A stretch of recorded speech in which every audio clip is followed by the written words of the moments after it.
The most powerful weapon in chess is to have the next move. David Bronstein.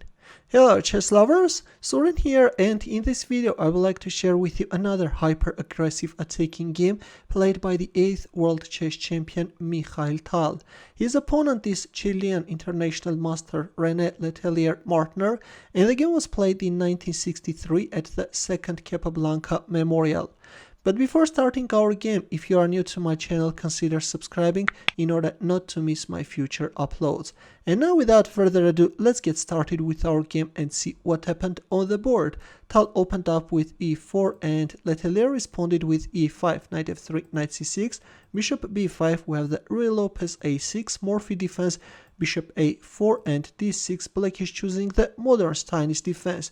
The difference between the modern Steinitz defense and old Steinitz defense is that in old Steinitz defense, black goes for d6 straight away instead of playing a6, but this is a more preferable line because in this case, black still keeps the chance of going for b5, breaking the pin, and also with this d6 move, black is managing to save the central e5 pawn. Here Tal played c3, and here is how he comments this move. At that time, this was considered the main continuation. Castling kingside was only just coming into fashion. My opponent, to judge by the early rounds of the tournament, regarded opening problems as an unavoidable evil, and therefore I decided that I could confidently go in for a theoretical battle. Bishop d7 by Letelier, d4 Tal is establishing this classical pawn center, knight e7, bishop b3, h6 and knight h4. Tal is opening up the queen's diagonal and the threat is queen f3. So far so good, but in here Letelier made a terrible mistake and played g5. I guess he just got entangled in his own analysis. He should have first played knight a5 and only go for g5, but in our game we have g5 straight away. Instead of playing g5, the best continuations are e takes d4 or knight a5. Knight a5 is a move which Paul Keres played against Mikhail 10 years later in 1973. But in this game we have g5 and there it goes, queen h5. Tal is creating a direct mating threat. If you accept the sacrifice, then I will checkmate you with a bishop. I'm not sure what about you, but I prefer to checkmate black king with a bishop. That's why black played rook h7, neutralized the mating threat, but here Tal simply won the pawn on g5. This is move 10 and already we can say that black's position is catastrophic. E takes d4 was played, f4. Tal is taking under control the c5 square, not allowing any possible knight e5, bishop g4 threats.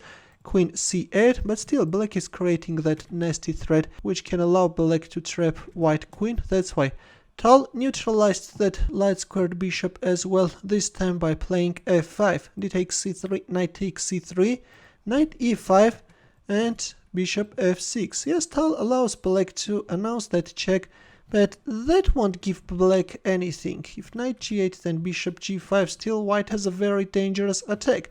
In our game after bishop f6 we have knight g8 and simply bishop takes e5. Tal is removing that active knight from e5 square, after which we have knight g6, a devastating move. The knight is coming after the pawn on e5.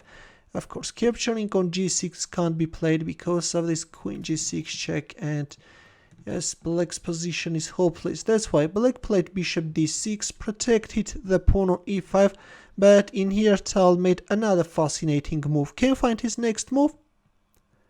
Ready? This time he went for bishop takes f7 check. Look at this, guys.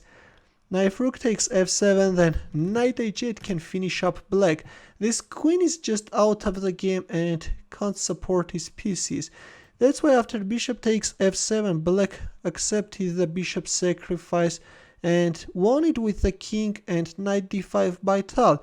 Of course, instead of playing knight d5, Tal could also remove this central pawn and then castle kingside, but in our game after king takes f7 he played knight d5, king g7, and we have castling kingside. But of course I have to tell you once again that definitely first removing the central e5 pawn and then castling could give white better chances. But anyways, we have what we have. Knight f6 by Letelier. We have the exchange of knights on f6 and another powerful blow by Mikhail. Knight takes e5. Yes, this is a move which allows white to proceed with the attack. With this sacrifice, Tal is freeing the g6 square for the queen. Now if bishop takes e5, then queen g6 is coming, and if move like king takes e5, then f6. This king can become an easy target for white pieces, and you can't even move it back because of this checkmate. That's why after knight takes e5, black played queen e8, and now comes knight takes d7 check, rook takes d7, black is still keeping the queen on this h5 e8 diagonal, not allowing queen g6 check, but this time we have e5 check. White wants to open up the position and target this miserable king. Bishop takes e5, queen h6 check, king f7, rook e1. New forces are joining the attack, and this exposed black king simply has no chance to survive. Rook d5, queen h7 check, king f6, rook e4. Tal wants to switch his rook into the attack from the 4th rank. And at the same time, this is a powerful move with which Tal is sacrificing the rook. Bishop d4 check was played, king h1, and in here, believe it or not, but black resigned. Black decided not to accept the rook sacrifice and resigned, but let's take a look what if queen takes e4.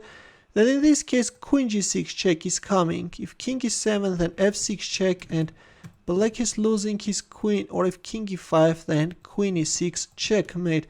Truly a spectacular checkmate, right guys?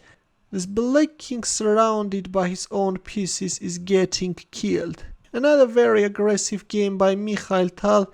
Yes, as you have noticed, white played the opening terribly, that g5 was a terrible mistake, but once again, the way Mikhail Tal managed to make use of his opponent's mistakes was simply astounding. In the end, a chess puzzle for you. Please take a look at this position and try to find the mating line for white. I will wait for your answer in the comment section. Thanks for watching. Here are more suggestions for you. Consider checking them out as well. I will see you in my next video. Take care.